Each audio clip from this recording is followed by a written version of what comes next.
Okay, Yeah. so it's about 500 US. Yeah, 300 euro for my Yeah. client bought this to me when we were in Italy. Yeah. He's like, yo, you like hats? Come on. I was like, yeah, you like, pick out what you want. I'm like, Sure. okay. Say less. Yeah, don't you like the clients that just like, Your they hat love is you not so that much, big. they'll just give you the world? I just gave away a bunch of hats to my nephew because he's a hat wearer, and I do custom hats as well. There's this place called Hats and Hats on 163rd. Little mom and pop. The guy's a hat maker. Yeah. And they go crazy, They right? got this guy, what's his name? Nick Fuqua out in LA. Hats like that, $1,000, $1,500. He does it for a lot of celebrities. This guy, same hat, same material, same felt, $225, $300 at most. Custom, however you want it. Custom. Yeah. He comes out with this hat thing. It looks like a machine, and he puts it on your head and it measures your head. It's like fully custom like that. Yeah. Oh wow. Yeah. Okay, that's crazy. That's good. It's a real deal. Yeah. I used to go to Gorin Brothers all the time. I still go there from time to time. They might have something special, but this guy, I go in, I pick out what felt I want. Yeah. I pick out the band, the feathers, everything. Hooks it up. You know, at a fraction. I mean, customizes it. I got stitching and whatever you want. Hook it up. I love it. Yeah. So this is probably the second time in Convos with Bishop history that I am dressed for the occasion.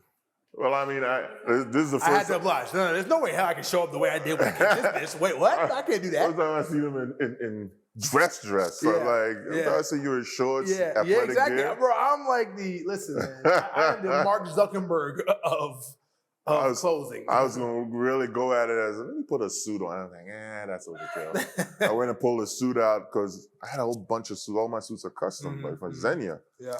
And I pulled them out because I'm going to sell some. So a couple of them I'm just going to sell, and the others, you know, I just took a couple out of the cleaners today because they've been sitting in my storage locker for a minute. I was like, let me keep these suckers, man. I got those suits. My brother was working for Xenia. Okay. $2,400 suits. Was getting them for like $800. So I said, let me get about 6 of them. 6 of them. Yeah, man. Yeah. In New York, I was wearing suits all the time.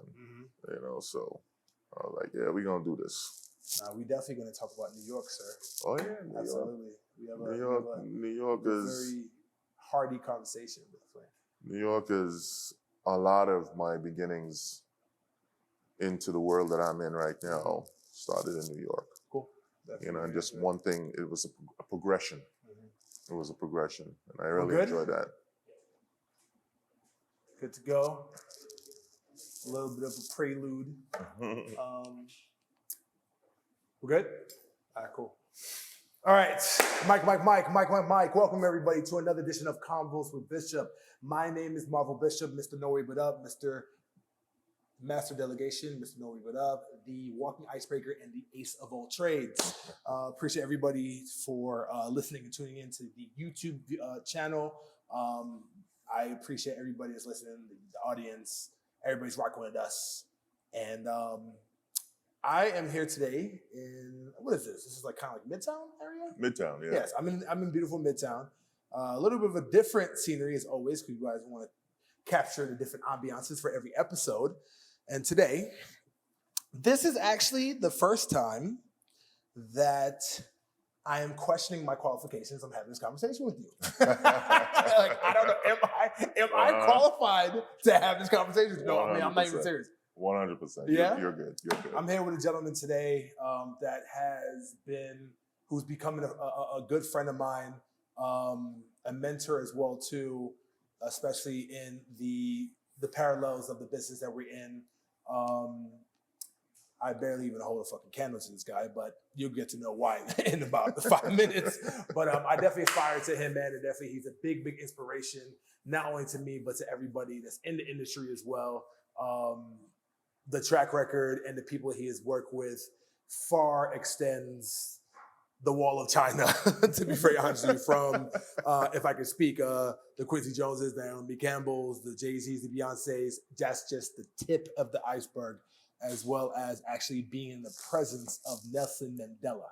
Yes, sir. which is incredible in itself. So yes, I'm honored today to talk to the great Colin McNish. Pleasure to How be are here. you, man? Very good. Doing good. Bless, Appreciate you bless. coming into my fold to have this conversation. I remember one of the first things I told you when we were having a conversation about what we're going to work on is that I really believe that you are the greatest story that has never been told. Well, I do have a lot of stories. Yes. I do have a lot of stories, and I tend to keep a lot to myself. I'm very private in that respect. Although I have been asked many times to really tell my story, either verbally or have a movie script done or just have a book done. I've been approached quite a few times to do that, but I've been very reluctant to do that because I'm still in the industry, and I think it's just the protocols that I follow. I try to remain very private. Because it comes with the job at the end. It comes with the job, of Yeah. course, and what I choose to reveal, I reveal. Mm-hmm. And that's just how I've been operating for many years now. So you're originally from Trinidad? No, originally okay. born in the UK. Born in the UK. Born in London. I'm a Londoner, and I was raised in Trinidad. Okay, and got it. I did my early schooling there, and I left Trinidad when I was 17, came to the US in 1978. So I'm telling my age a bit, but he can be my father. No, seriously, he can really be my father. And I've been here. Started off in Delaware.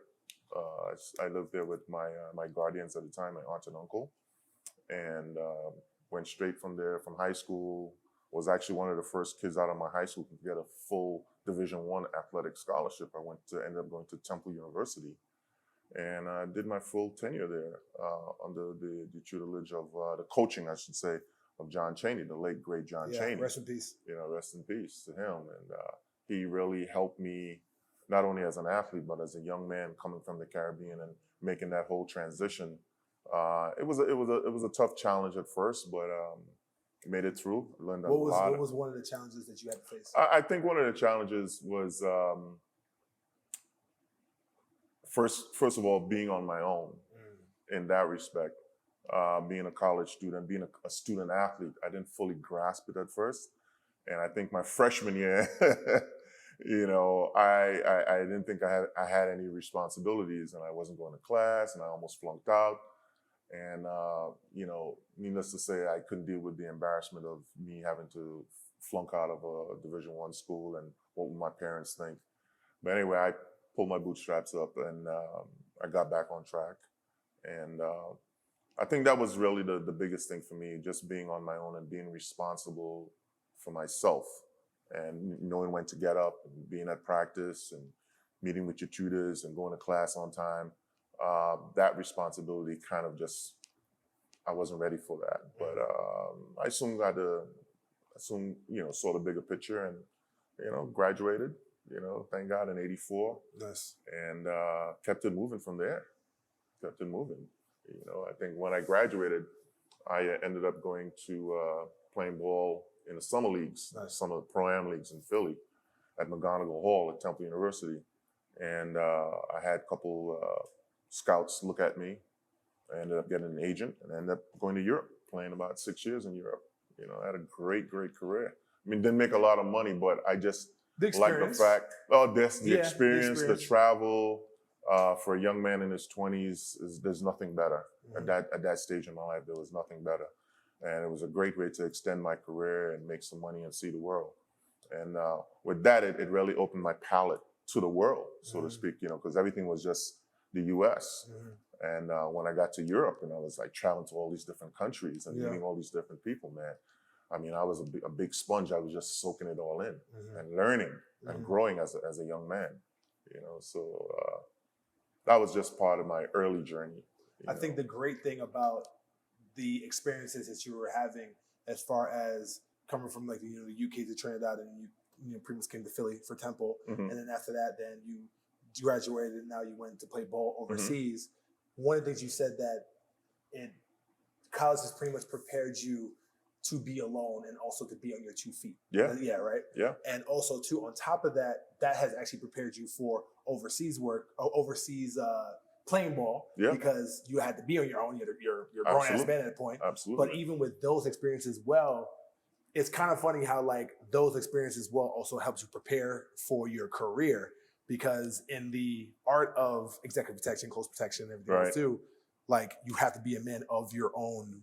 Well, I think one of the lessons stature. I learned from John Chaney, he said, whatever we do on the basketball court, and he said basketball is sort of like a microcosm of society, of life. The attitude and the way how you prepare, that's all about life. It's preparing you for life in itself. Being an athlete, student athlete, it's actually preparing you for life. And I took those lessons very well. I took them in very well. I had really, really great conversations with Coach Chaney. I used to just go in his office and just kicking it with him, just to pick his brain, because he had so much wisdom. So I wasn't really no offense, but I wasn't really a fan of Temple, but I was a great fan of him. I loved him. Yeah. So before we actually move on, let's stay there a little bit with your coach. Like, what was he like?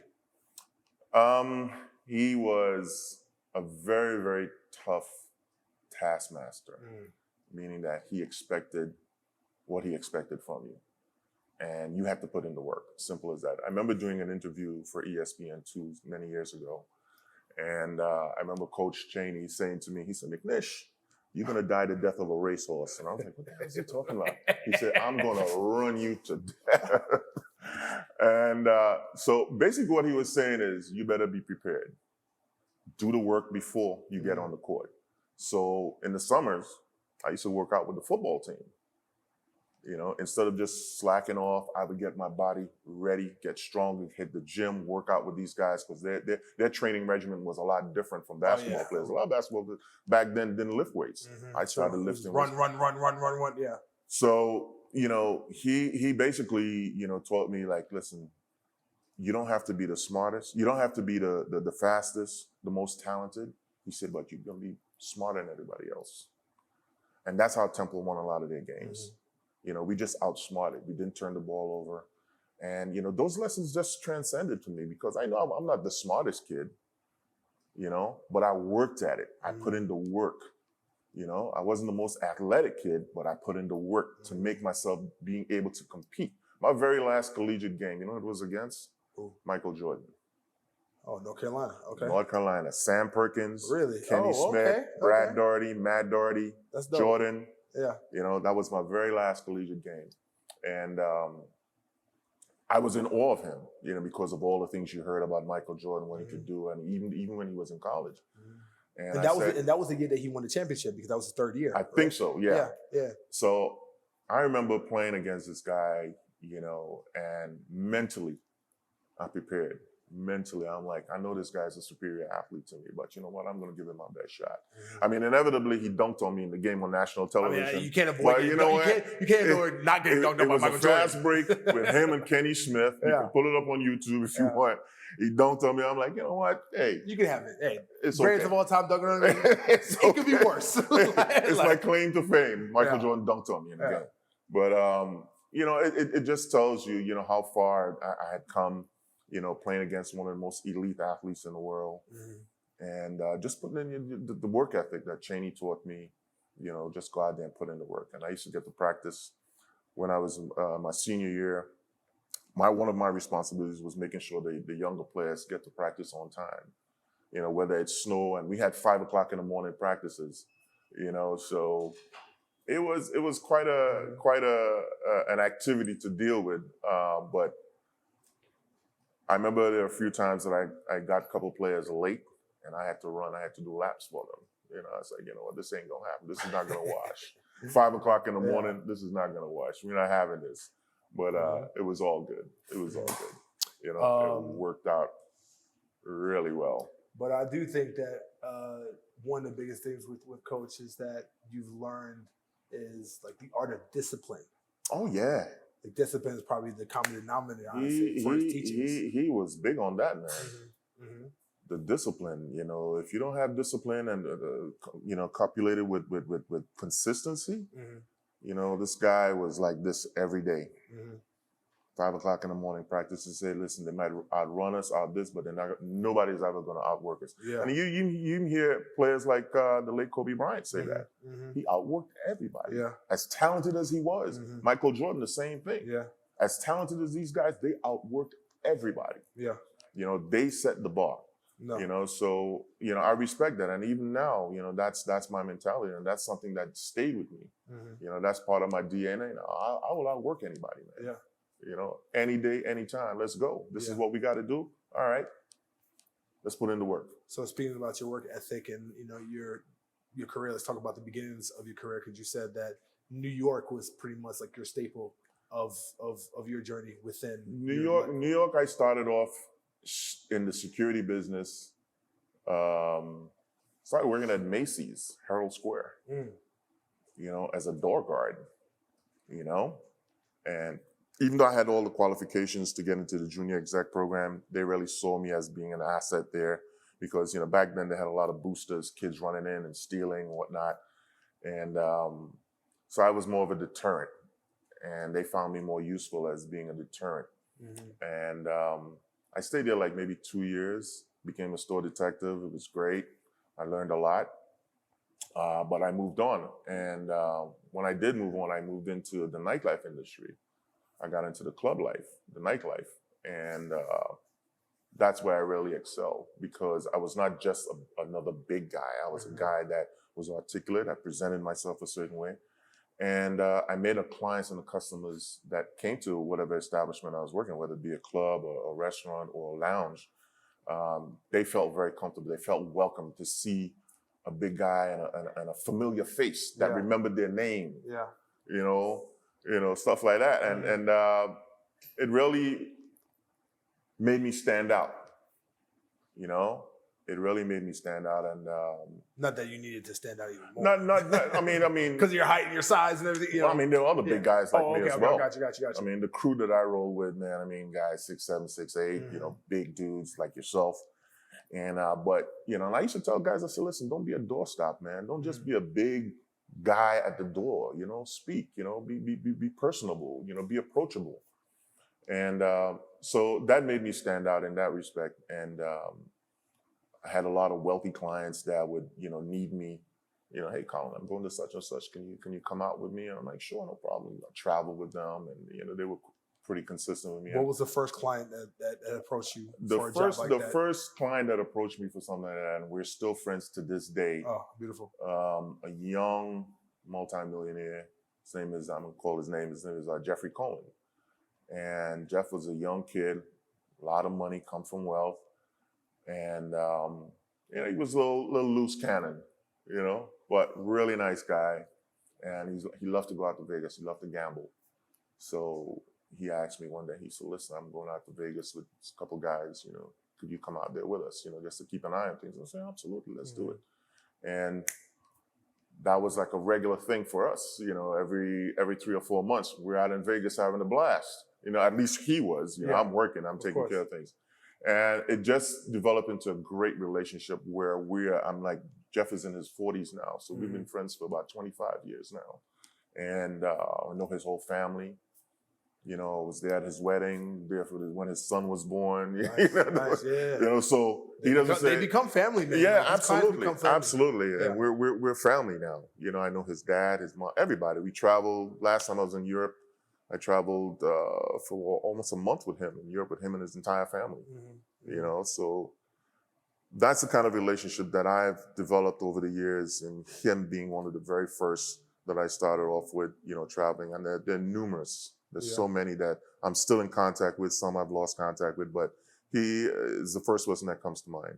Let's stay on that for a little bit because I necessarily did not have this problem, but I know a lot of people who are working at nightlife that actually are presented with these type of opportunities to work private security, that at times they feel like they have to actually have to make a decision, because at times with owners or GMs or head of security that your boss is, you know, depending on who they are, they don't necessarily like you to, especially when you still have a job, to actually go out and do your thing, because sometimes that can actually bring a strain to the club as well too. Have you ever experienced anything like that before? If you have or haven't, or have you? Have you ever? I have, but you know. How did you navigate through that? What I did basically was, you know, it's basically sitting down having a conversation, you know, with the owners of the club, and you know, they become a bit dependent on you because you're that guy, you know. However, when you sit down and have that conversation and say, listen, this is something that I see as a natural progression for me.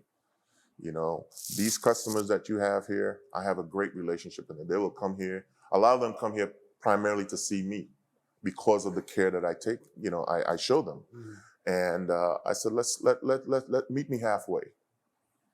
This guy's going to continue to come here. He's going to continue to drop bottles and spend thousands of dollars here because I'm here. He doesn't want to wait online. He will call me and say, hey, Colin, do you have a table for me? Blah, blah, blah, blah. Yeah. That's sorted out. Yeah. I said, but this is a natural progression for me. This is something that they need outside of the club. It's not taking away anything from you. I said, but this is something that I need to do. I said, I have a family to take care of. And, what you pay me on a nightly basis for a week, I can make in a day with him. Or more. Or more. Yeah. You know what I mean? Yeah. I got you. Fortunately for me at that time, the owners of the different venues that I worked at, they were on board. Well, I think they were fine with it. Yeah, I think because they actually saw like the bigger picture as well. Well, yeah, but that's what I explained. You painted it. Exactly. Yeah. Exactly. It's like while still keeping that relationship at the same time too. 100%. Because the reason I'm bringing it up is this is actually a really great teaching moment for like the people who are actually coming up. Because at the end of the day, like you have to have a conversation with the person who's employing you. Because I actually know a lot of people personally that just, oh man, I got like 2 or 3 clients now. I'm just gonna leave. And I'm like, dog, you haven't even spoken to your boss about this shit yet? Exactly. Like, what's wrong with you? Like, exactly. And then like something happens or whatever, then you try to come back. You're like, nah, man, you can't come back. What's wrong with you? Like, you burned that bridge. No way. Yeah. So like, I think it's very, very important, especially coming from a person like you with your stature and your experience, to really get them to understand that you have to protect those relationships as much as possible. Absolutely. Because you don't know what the hell's going to happen tomorrow. Absolutely. I didn't sign off. I didn't sign a contract with this person that I'm traveling with. This is maybe a one-off or twice, whatever. So I'm not going to burn the bridge. This thing is feeding me consistently. Working at the club is feeding me consistently. So I'm not going to burn that bridge. I'm not going to burn that relationship with that owner. Yeah. No, definitely not. But I will explain to them and say, listen, let's work together. Yeah. This is something that I need to do. This guy's going to pay me an exuberant amount of money. I'm going to take it. He's offering it to me. I'm going to take it. And it's not every day. Yeah. So, having those conversations is always healthy and it keeps the relationship, fresh and everybody's on the same page. No one is, blindsided by anything. So that's kind of like kept me afloat. And to this day, I still have great relationships with some of these owners, the Jason Noahs and the guys from the Tao people. Yeah. I have great relationships and great respect, and they show me a lot of love. Whenever they see me, wherever they see me, whatever part of the world, hey, Colin, how you doing? Blah, blah, love all the time. So that's, I think, has sustained me and kept those relationships healthy, even though we don't speak every day. When they see you, they're like, okay, you get that nod. Yeah, definitely. For everybody or every single person who's in a specific career, especially when they want to be an entrepreneur or their own boss, pretty much, they have certain, times of leveling up and actually like echelons that they're hitting. Now we're talking about like, the multiple clients you're taking care of, going to Vegas and everything else too. But, the butt doesn't stop there when it comes to your clients. To say that you pretty much honestly worked with everybody, I think that's an understatement. Like you've worked with literally everybody. I've worked with a lot. Yeah. So I've been fortunate. I'm walking the dog right now to pretty much get to where we're at right now. That please talk to me about the progress and the journey of getting to that next level, and what did you have to do, and like your experience with that, because not everybody is on that level. So I want you to. Well, it's been an interesting journey, and a lot of it was being in the right place at the right time. Also, what I did, was basically going on my own experiences, working with the local clients here and there, and you kind of learn the job. But I realized that for me to go to the next level, I had to have certain qualifications. I had to like really know the job inside out, like really know what you're doing. If you want to take it to the EP level and really know what, I had to take it. So there was a company that I was doing freelance work for in New York. And whenever they had big events or whatever, they would call me in and I'd work with them. And they decided that they wanted to have an EP executive protection department. And so they decided to train 10 guys, handpicked, and I happened to be one of them. Nice. So they brought me in and we took the course in New York. The company was called Stoic Ventures. It was ran by an ex-Navy SEAL, Michael Lamb. And in the 3 weeks that I worked this program, I learned so much, because basically what he was telling you was, it's the way you think, how you see the world when you're out in public. And it's the way you think. You hit that on switch and everything is what if. You hit that on switch and you're just on. And we did a lot of on-hand practical procedures, meaning that we went out in public. You get 10 guys over 6 foot, 6'5", walking around a mall, and the instructor is throwing scenarios at you. And you have to react. And we reacting in public. The driving, the hand-to-hand combat, gun training, all of that we were dealing with. So once I got certified, I felt a lot more comfortable in that no one can question my abilities. No one can question my credentials. And I think for a lot of guys, I'm a bodyguard. I'm like, okay, well, what qualifies you? Did you take a course? Did you do anything? Do you know how to handle scenarios? Do you know how to do? Is used very loosely. Exactly. Have you done risk assessment? Have you traveled? What are your protocols? How do you handle certain situations? And I throw that to some guys, and they're like, I said, well, listen. In the real world, you don't have time to say, It's like either you know or you don't know, or you're dead, or you're dead, or your client is hurt. Yeah. So once I had that under my belt, I was still working in nightclubs, still doing that. And I was actually introduced to one of Beyonce's head of security. And they made a call to me and they said, listen, we have an event that Beyonce wants to attend with her and Kelly Rowland and a whole bunch of girls. It's like about 20 girls.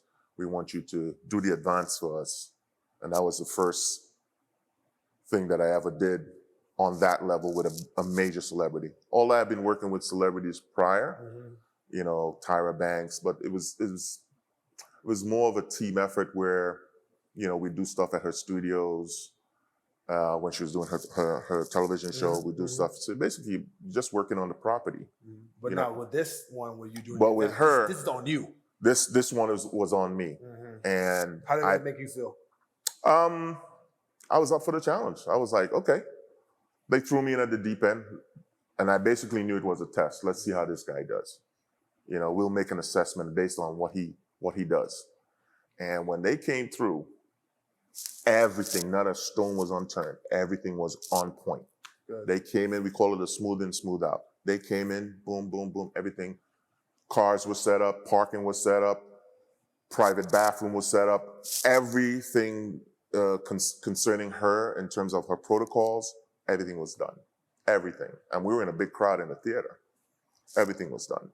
So, God rest his soul, Norman Osterbrook.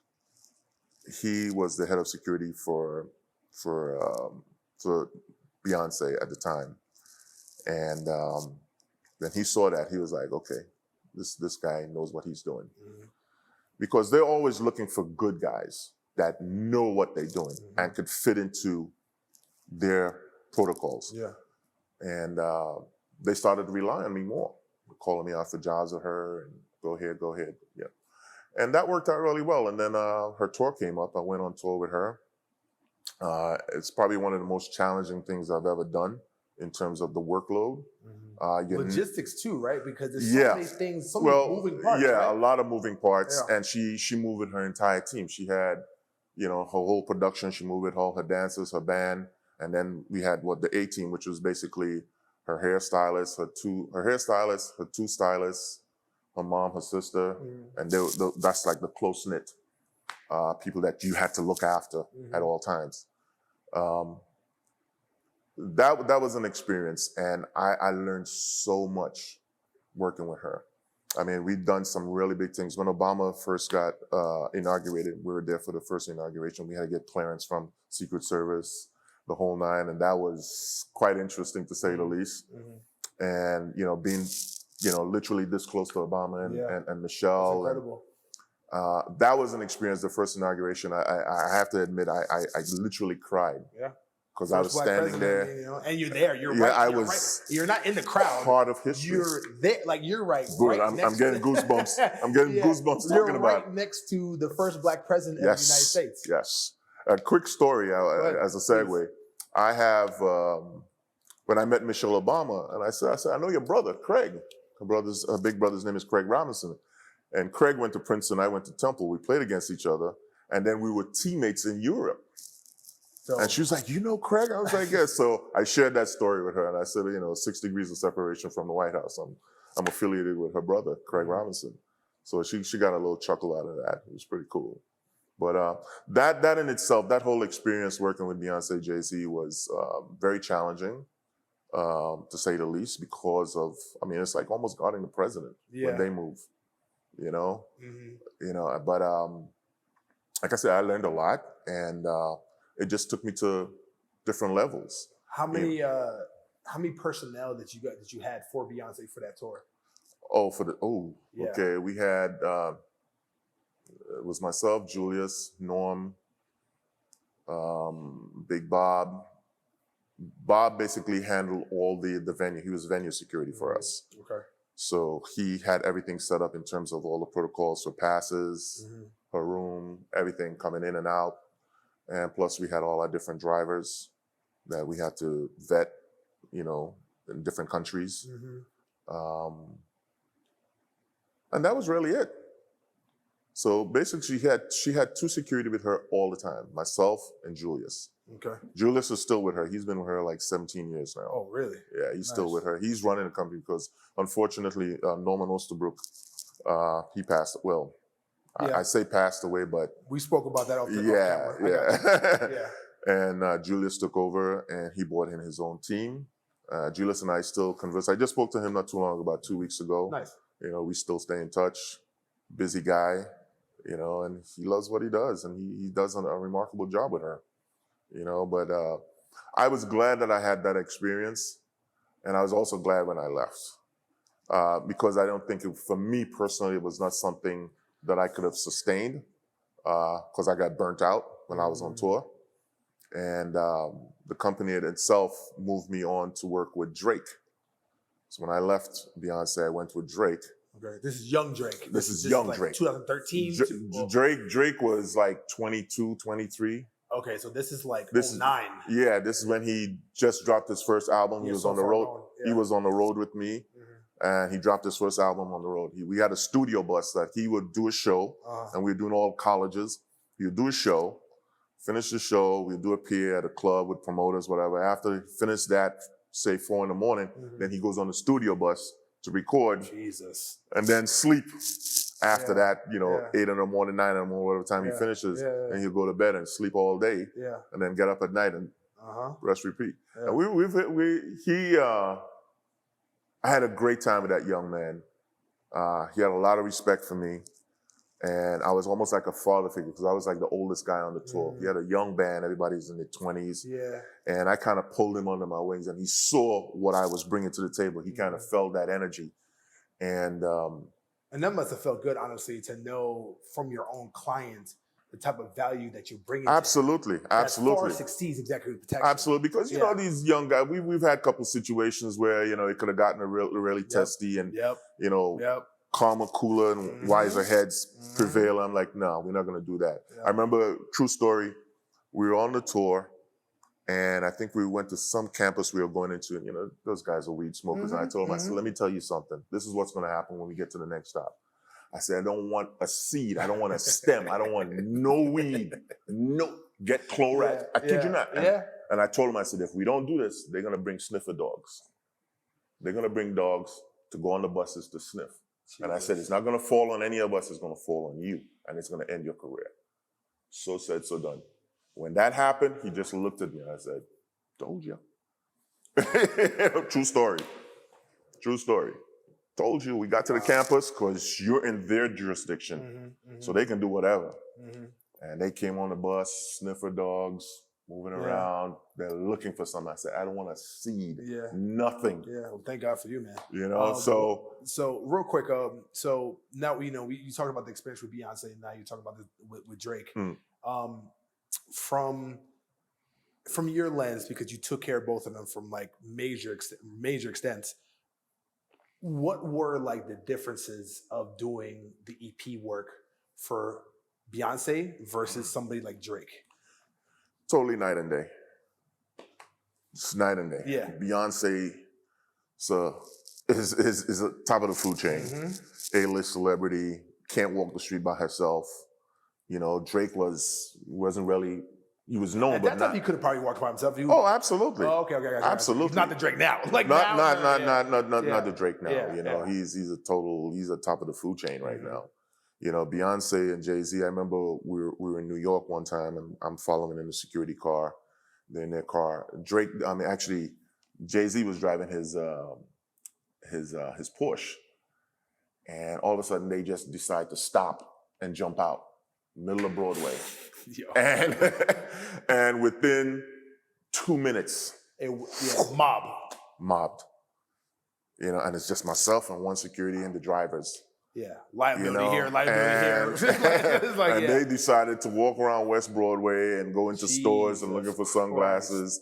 And those pictures ended up on social media or whatever, and people would send it to me. I was like, look, you know, what can I do? It is what it is. Yeah. You know, but you know, definitely when you have A-listers, you know, there's definitely a difference between an A-lister and, you know, a D-lister. You know, someone who's now coming up. You know, and it's so funny that there is a big difference in terms of the way how you deal with EP work with certain individuals and others. Some of these so-called celebrities, they're not used to that. They're not used to that heavy EP personnel with them. I remember working with what's his name, Neo, and I had him for a few days, and he wanted to go shopping. True story. He wanted to go shopping. He wanted to go to Top Man, you know. And I was saying to his assistant, I said, if you want him to go there, and he's there with his lady, without him getting hassled by anyone, I said, you should have told me, and we could have called management and said, listen, we got such and such coming through. Do you have a private room where they can be shown the clothes, whatnot? Or shut the store down. Even, you know, because we've done that for Beyonce many times. So anyway, we get there, and you know, people are just starting to mob him and he was getting a little uncomfortable. So I went over to management and I said, listen, this is so-and-so. We need to have a private room and whatnot. But the thing of what I'm saying here is that he wasn't used to that. You know, because I knew his previous security that he used to roll with. And just a body, a big body that serves a deterrent. You know, again, that's the difference.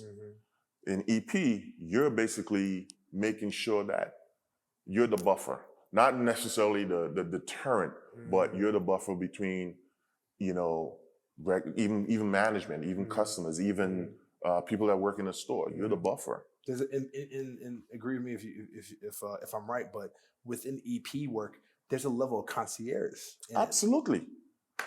Absolutely. I'm telling you, have to have a Rolodex, a bunch of numbers in your phone. You got to know their favorite restaurants. There's sometimes they're like, we don't have a table. I said, listen, we're coming through with so-and-so. Have a table. Have a table.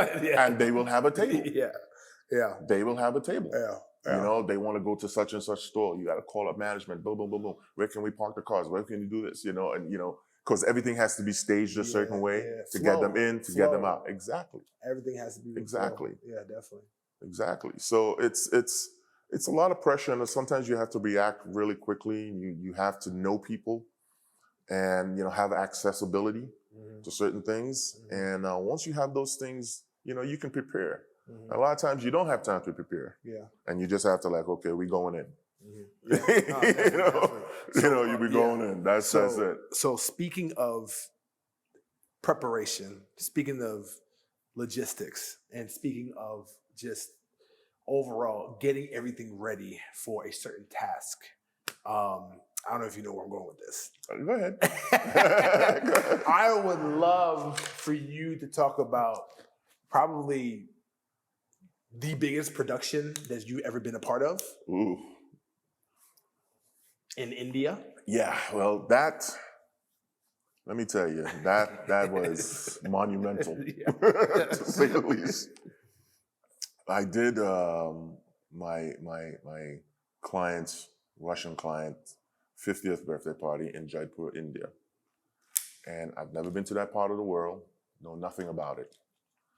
So we were gonna be there for 4 days with 240 guests, mostly celebrities, influential people. Y'all been listening to this? And I was thrown the task of, okay, we need security for this. We need our security for this. So I basically had to do an advance, took a flight out to New Delhi, and then took another plane to Jaipur.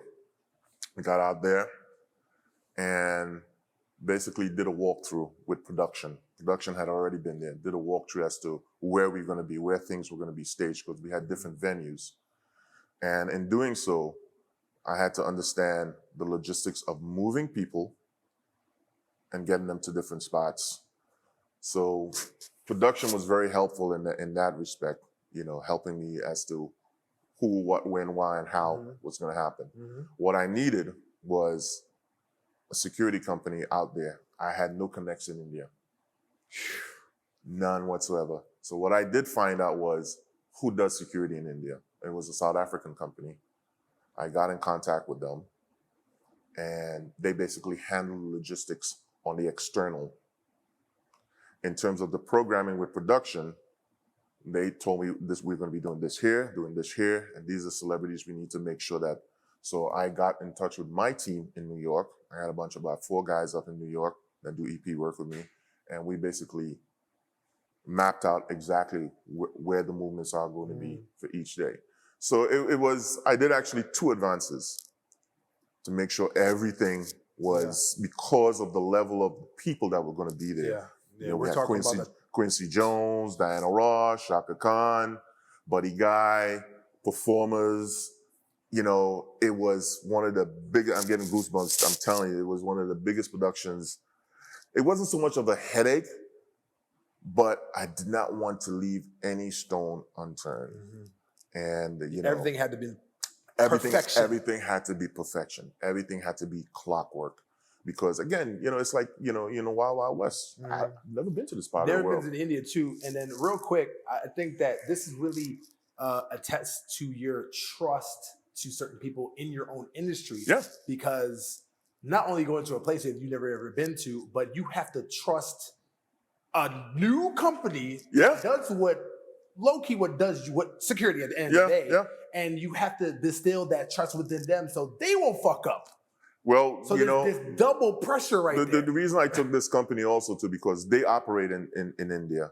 Because they deal with the cricket there. They deal with all the major cricketers there. Got it. So I wanted someone, I didn't just pick a random company. I wanted someone who was familiar with the customs. And because one of the issues that we ran into also too, that the locals wanted to be a part of it. Oh, Lord. The local police, and so we had to deal with the politics of that as well. So it's having all a different culture too over there too. 100%. So it's logistically we handle that, but in terms of the political part of it, we had to deal with that end because everybody has to get paid. Everybody has to get paid. The local police had to get paid. Yeah. They wanted to have more of a stronghold on things, and we was like, no. No. This is we'll give you a little bit more, but you're not running nothing. Yeah. I don't trust you. Facts. I don't trust you. No, for real. I don't trust you. I don't know you. I don't trust you. Bad shit can happen, man. Corrupt cops and this and that. People get word in that. God forbid, one of your principals gets kidnapped. It can happen. It can happen. So I shut them down. Because we had a big budget, and I said to them, listen, give them a little bit more money, appease them, keep them on the external, just let them be the face so the locals can see that, hey. And my South African crew, they were superb. And my team, we got in there, clockwork. So that was a huge undertaking, doing such a big production in a foreign country. Might be a language barrier, cultural barriers, whatever, but we overcame all of that. And that's basically just preparing and making sure all your principles were where they needed to be at whatever given time. Nobody took any side tours. Everything was like, boom, here. The itinerary was done. on point. It was done. No, so that went off really smoothly. It went off really smoothly. I was really proud of myself, getting that done. I was proud of my team. I was proud of the South African security company that I brought in. I actually wanted to talk about like how proud you would be because was there ever a moment when like you saw like the spectacle and then you saw like the shows and everything else too? Like obviously you're going to be always on point and make sure that you're always correct and looking after everything. But was there ever a moment where you were like, damn, I fucking did damn, like this is incredible, like. Oh, absolutely. Yeah. Absolutely. I mean, the way how things went off each day, it was on point. Everything, like I said, production was really key in terms that they had things set up in such a way that I just had to come in and direct now. Make sure this is here, this is here. We had great communication, radios, whatever we needed, we had it. And it just worked out really, really well. I was very proud of my team in particular because a lot of these guys never been to India like myself, and it was a stretch for them. And I told them we had a 15-hour flight or something like that, and I said as soon as we got off the plane, we hit the road running. There was no time to rest. We dropped our bags in the hotel, went to driving around to the different sites. It was like, guys, we got to go. We got to keep going. And you told me you actually went there before everybody. Yeah. Yeah. Okay.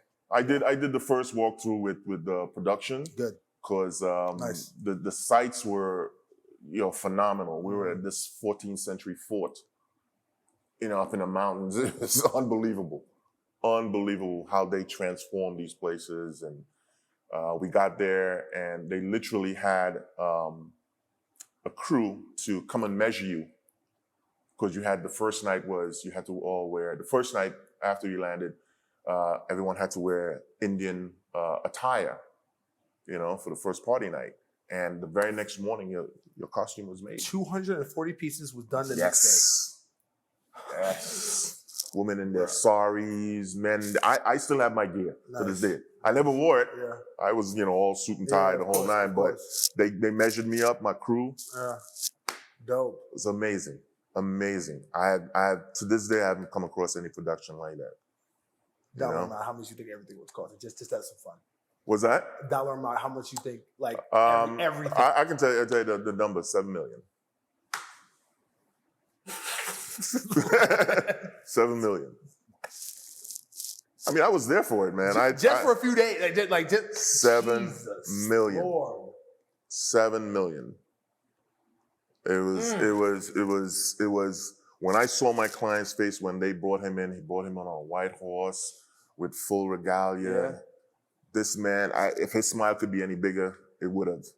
But it was spectacular. Yeah. Spectacular. Oh, that's amazing. I'm happy for you that you experienced that, and that was definitely one of your pinnacles of your journey, of your career, because there's definitely a lot of experiences that EP can definitely give you. Oh, absolutely. Definitely, obviously, some bad or whatever, depending on things that happen, but definitely, obviously, mostly good.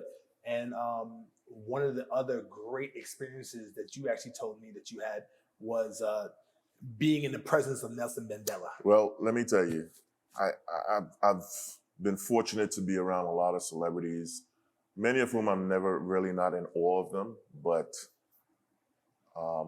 we're in 2010, we were in South Africa for the World Cup.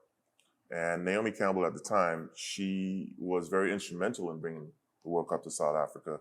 She was part of the Mandela Foundation. She has very close ties to Nelson Mandela himself. And after, I have to do a little backstory on this. Sure. After apartheid was abandoned, was dismantled, the clerk was the president at the time. He had a secretary by the name of Zelda Legrand. And Zelda Legrand, ran and, was part of the whole apartheid regime. when Mandela came into power, he took her and said, "You're going to work for me now." And she was the one that was instrumental in us getting to see Mandela at his home. And I couldn't believe, I was going to actually see this guy, or just be in his presence. And I remember Naomi Campbell was talking to him. And I'm standing there and I'm like looking around like, oh my God, I can't believe this. I can't believe this. I can't believe this. Yeah. This, I remember being in London and going past the South African embassy, and they were protesting there 24 hours a day, protesting apartheid. I was around in those days. And actually now being in the presence of this man. And Naomi had her back to me and she's talking and he's sitting there and he looks around her. He's looking at me and I'm like, oh shit. and then he calmly says, who is that man? And Naomi turns around, oh, that's Colin, that's my bodyguard. He's like, well, I have to meet him. And I was like, all the air left my body. I was like, oh my God. No, he didn't. So, he ushers me over. I came over and I just I'm getting goosebumps again. I extended my hand and he gave me this warm handshake. He said, young man, it's such a pleasure to meet you.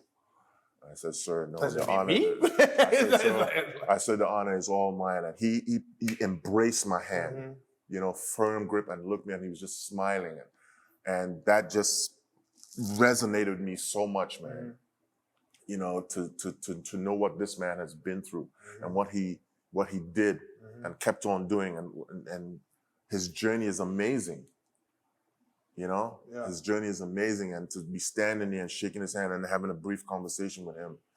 I so wanted to have a picture, but it was against protocol at the time.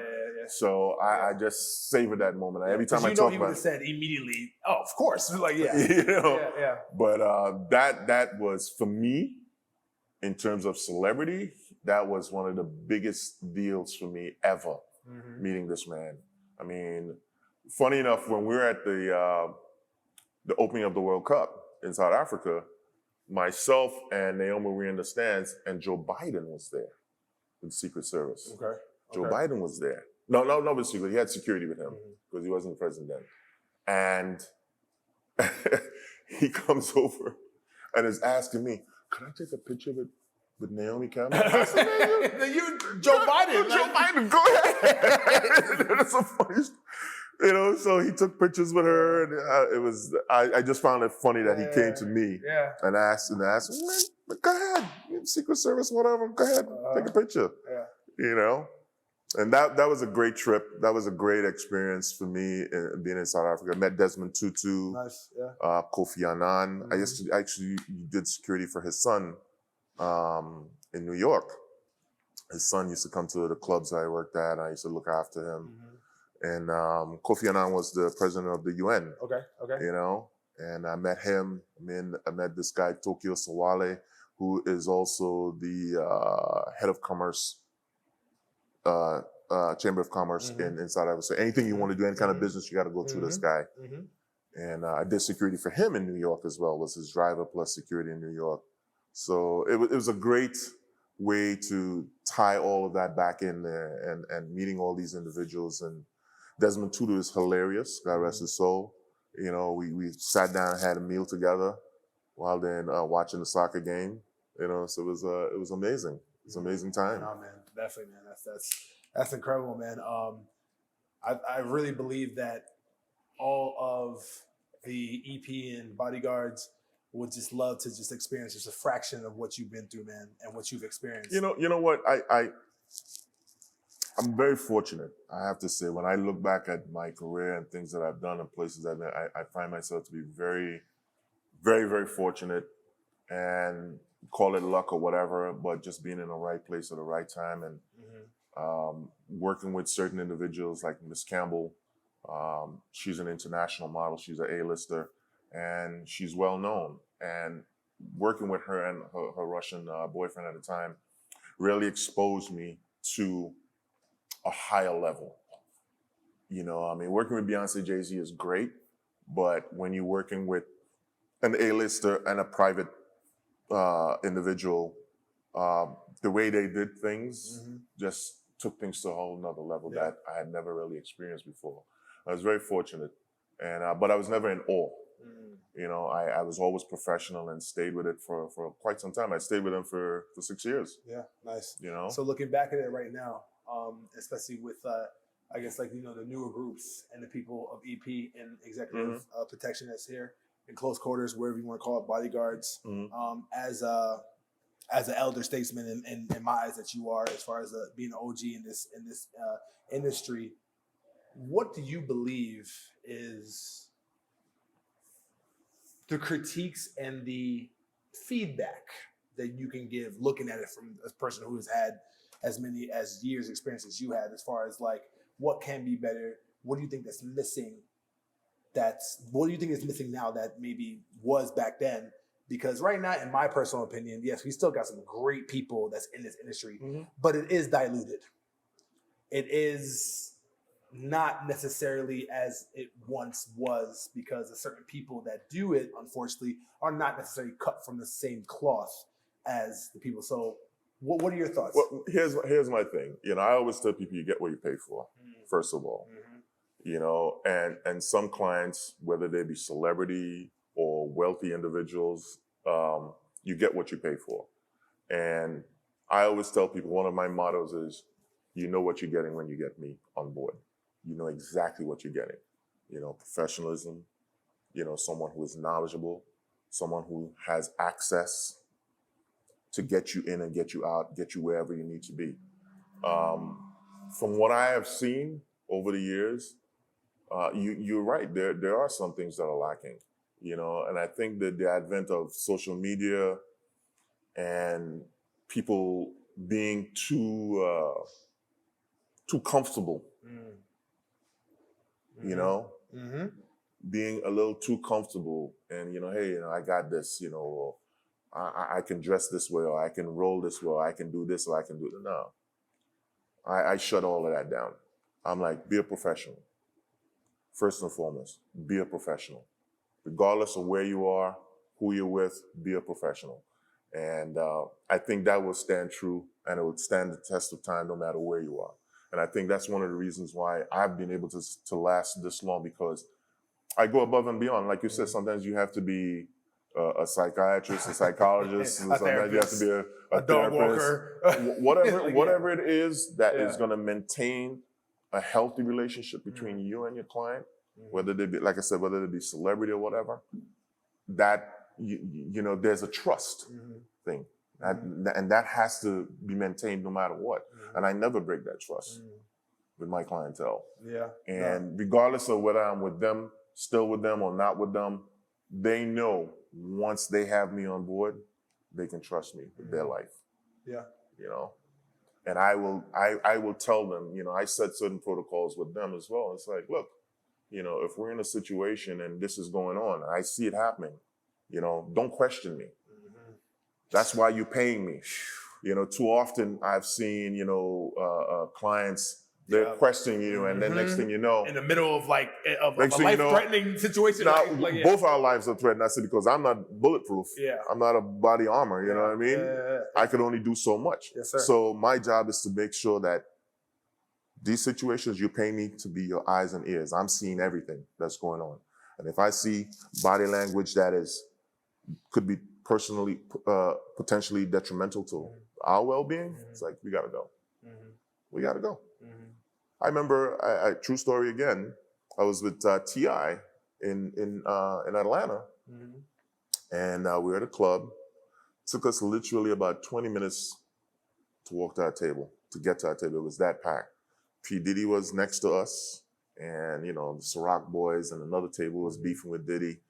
And I'm like, this is not gonna go good. I'm seeing it.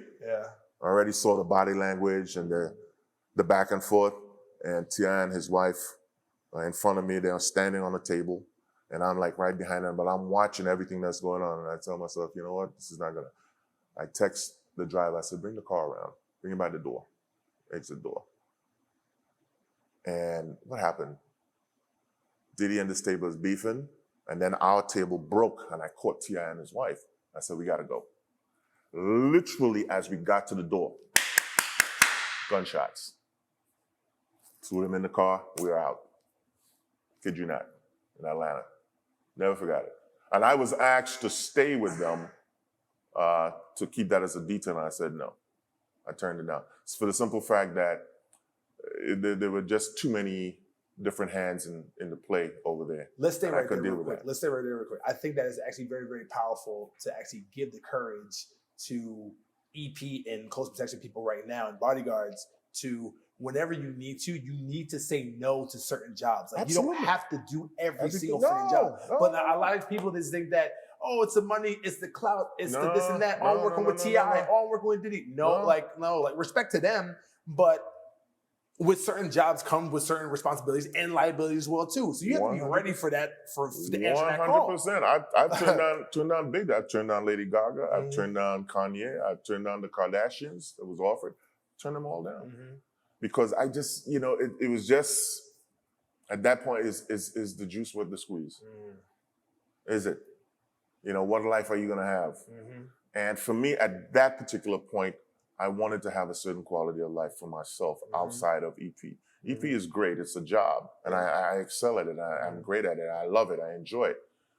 But do I want to be here all the time? And you constantly have an on switch. You don't sleep. And I remember the guy that took over for the Kardashians, Pascal, big French guy. I know him, but he made a major faux pas when he left her in Paris. But that was also an inside job. Yeah. Don't quote me on that, but No, it was. it's fine. Yeah. Off the record. Yeah. So yeah, you don't have to take every job, because if you're good and you're in the industry, people are gonna know who you are. People are gonna know who you are. And I always reach out to guys all the time in the industry. Colin, you got anything going on? I mean, I have a good relationship with the head of security for Rihanna. And that's a guy that came up with me, Rich Ricketts. It's my boy. So if anything's happened, they will call me up. Colin, I got a client in Miami. Can you do so and so? Absolutely, I'll take the job. Yeah. If they need me to come on the road for something, yeah, come on, no problem. I think it's just beautiful that, we, even to this day, like you still have those connections where you can just literally have that call or you can call them and whatever they need, they get it. Yeah. I've been pushing this for a very, very long time. I don't know what's going to happen, but I actually do believe that we need to have an EP union. That makes sense. An EP union. Someone had approached me with that many years ago when I was still living in New York. And I was like, at the time, I was like, you know what, it sounds good, but how are we going to formulate that? What are we going to do? Everybody needs to be on their square and not falter. Whenever somebody's not being treated right, or somebody who's getting paid less, everybody needs to pull the damn plug. Well, that's the thing too, with pay. Yeah. That's the thing too. Everybody's not everybody's at the same level, I would say. And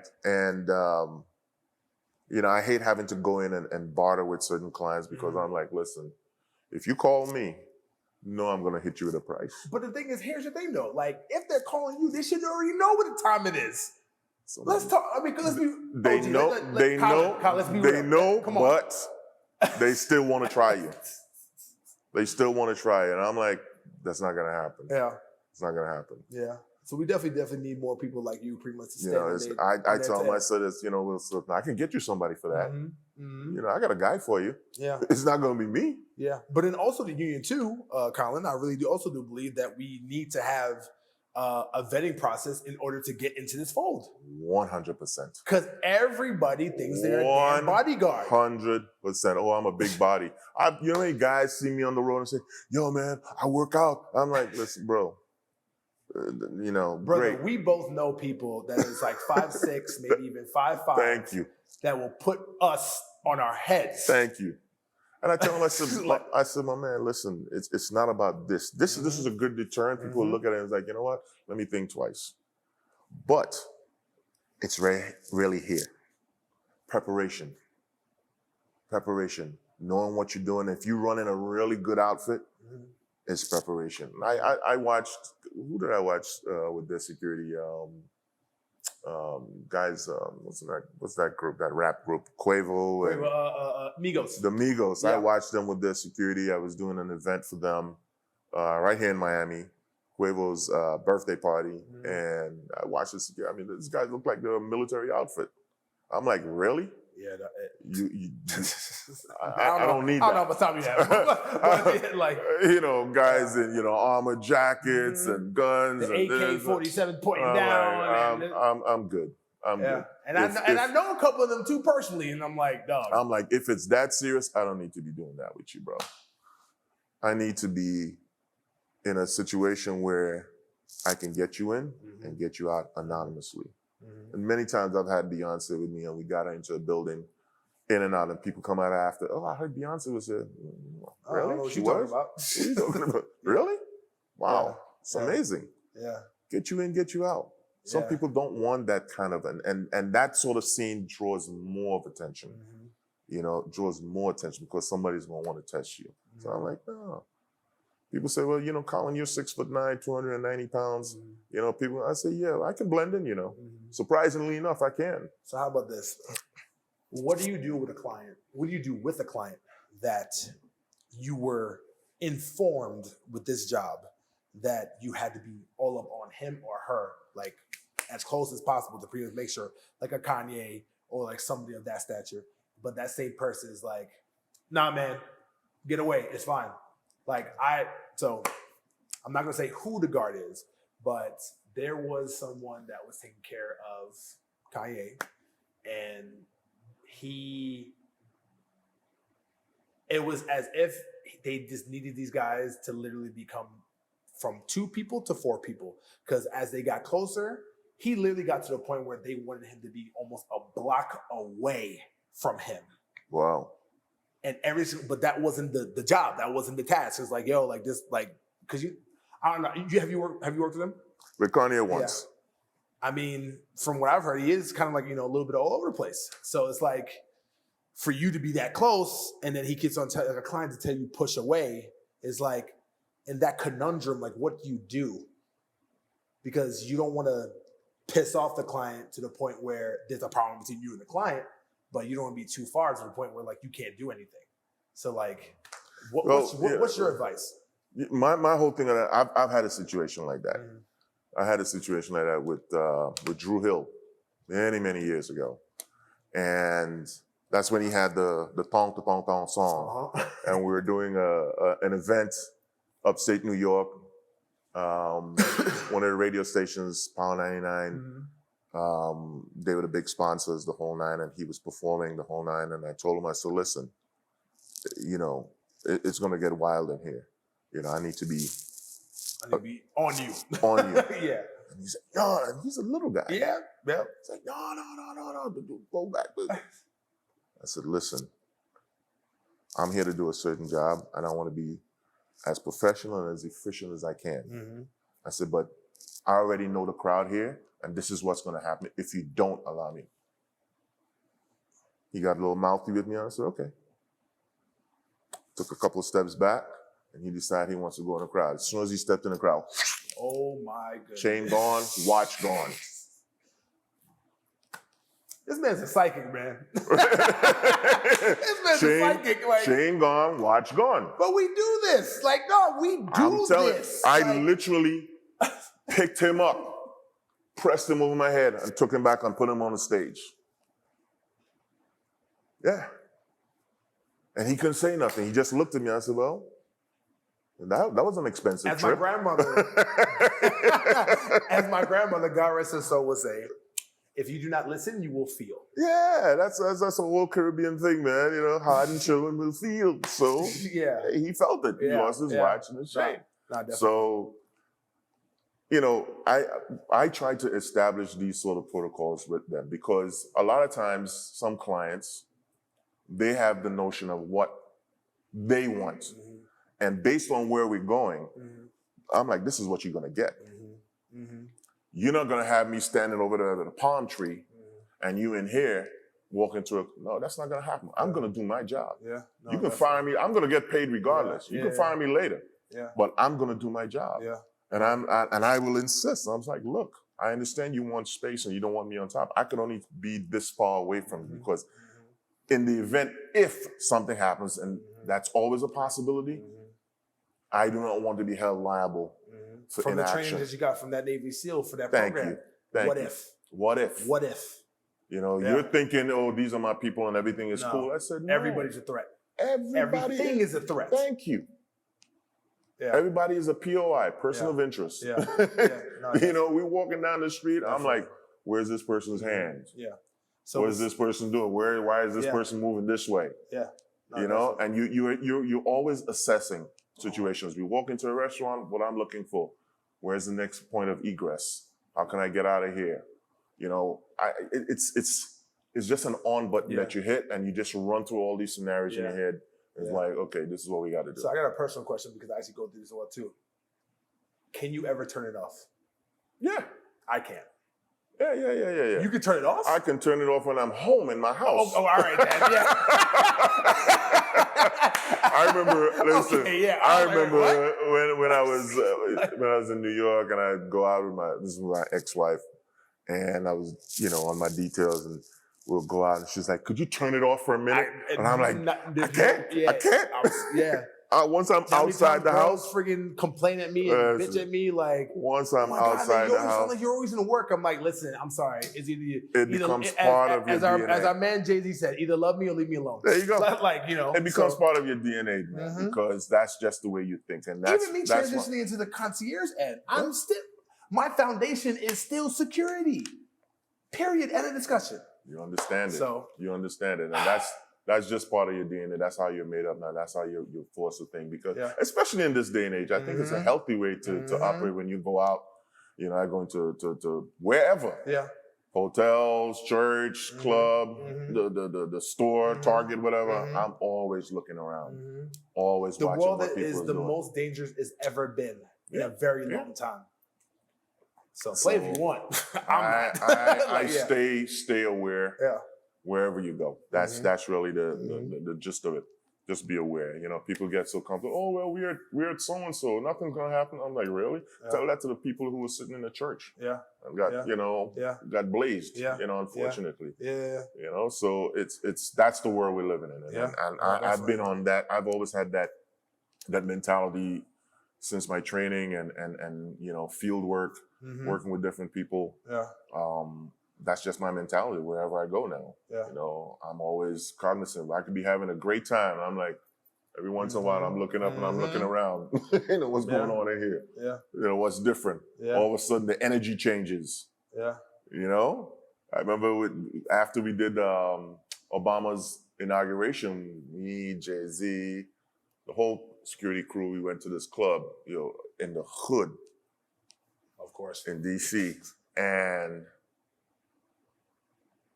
it's just like all of a sudden you just felt the energy change. And Norm, God rest his soul, he's like, yo, we got to go. And B&J, they don't, once we say we moving. Okay, yeah, okay. We gone. Now that's great. We parting the red. That's great. They know. They understand that. Because they understand that. Yeah. They know.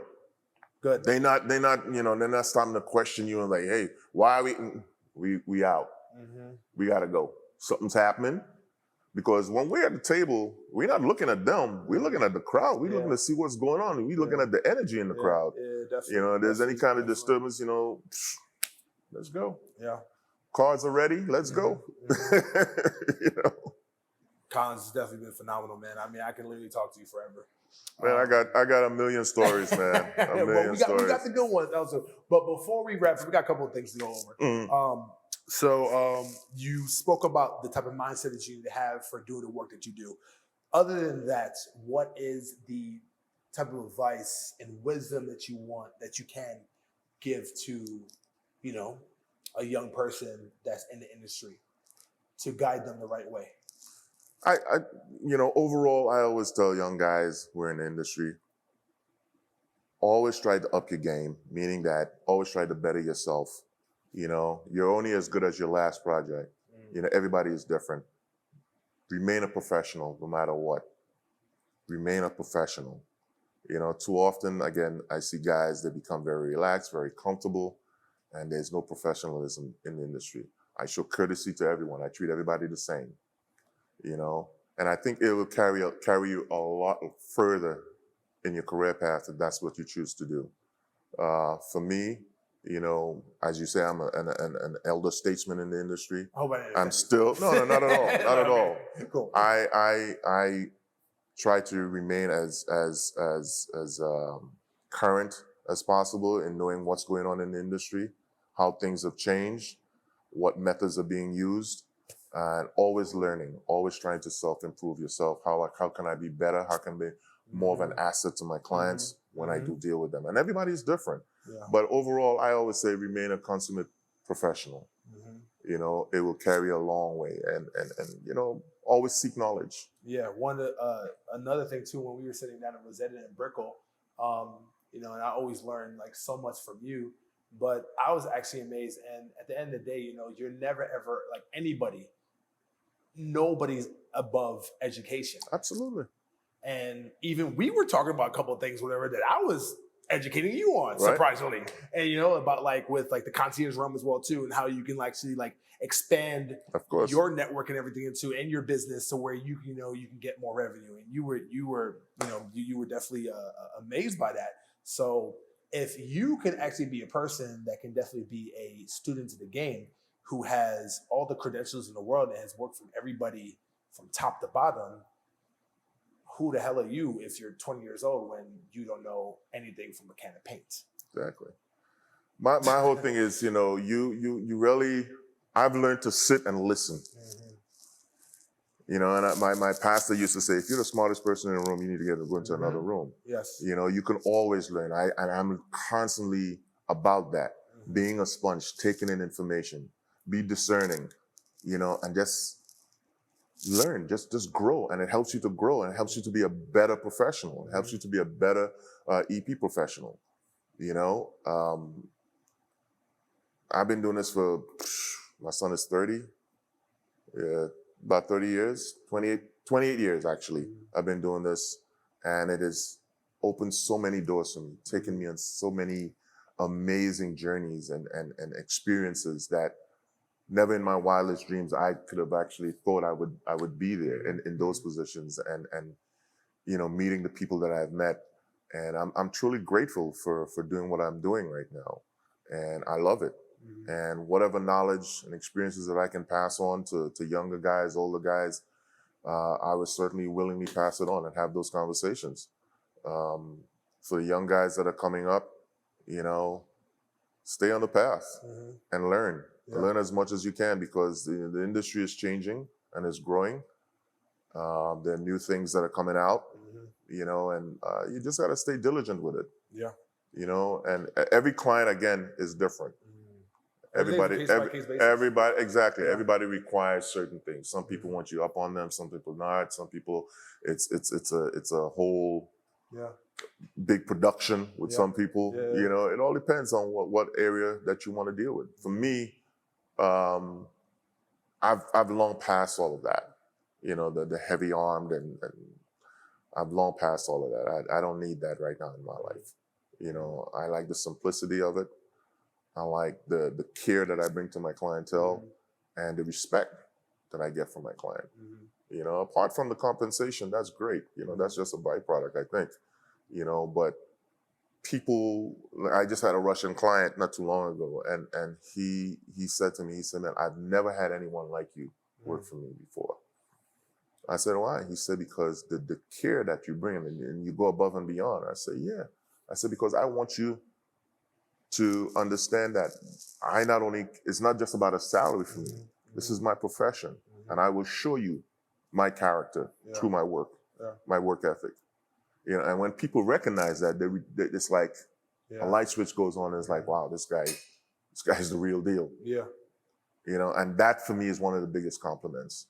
You know, apart from, you can do this with your eyes closed. You know, not everybody is heavy-handed, and you know, but when you look after someone, and you know, they're daily coming and going, and make recommendations that they listen to in terms of how they travel and what they do. I remember when I was working for the Russian, one of the things that I saw, I said, you know what? He built this big gate, and I said, you know, this is a choke point, right? This is a choke point, you know, because you have to slow down, stop to wait for your gate to open. I said, anyone could be sitting right here. So I changed the protocols. I changed it for his home here in Miami, and I changed it for his homes in Spain. I set up different protocols for them. So now he's comfortable. Although I haven't worked for him in years, he understands what I did. You understand? So it's the little things. Yeah. It's the little things, the little tweaks, and paying attention to the little details that your client may need. And it could be something personal, Yeah. you know? No, definitely, man. All right, so I have this segment of our show that's called The Last Call. Okay. A little play on words, double entendre. So I'm going to give you some words and some phrases as well too. Gotcha. And I need your first thoughts. Okay. Okay. That's gonna be interesting. All right. The importance of sacrifice. Ooh, it's a must. To develop and grow, it's a must. Especially in our industry, because there's a lot of sacrifices that we, as men, that we sacrifice in order to 100%. provide. It's a must. Yeah. You have to sacrifice, and you do it on a daily basis. Mm-hmm. Everything, your time, your effort, everything. Mm-hmm. It's a sacrifice. Mm-hmm. Your coach. Rest in peace to him. Love him dearly. Miss him a lot. Temple. It was a springboard for where I'm at today. Jay-Z and Beyonce.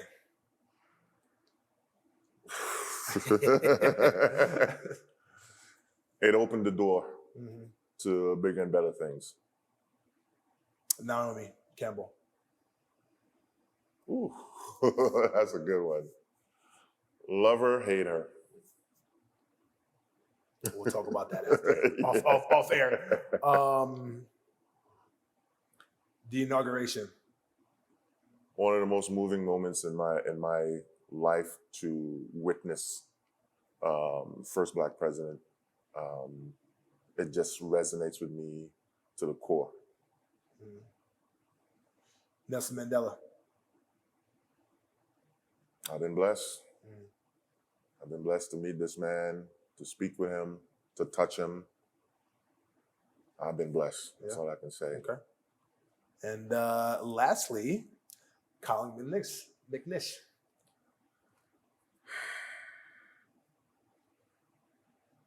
I'm just a passenger going through life, touching who I can touch, influencing who I can influence.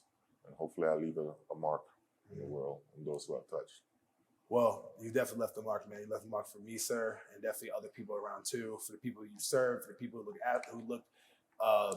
look up to you, pun and no pun intended. And also not only to the OGs of the game, but also most importantly for the people who's also coming up with an EP. I want to take the time real quick to give you your flowers and to say thank you, not only for me, but to everybody who's in the industry for all the hard work you have done.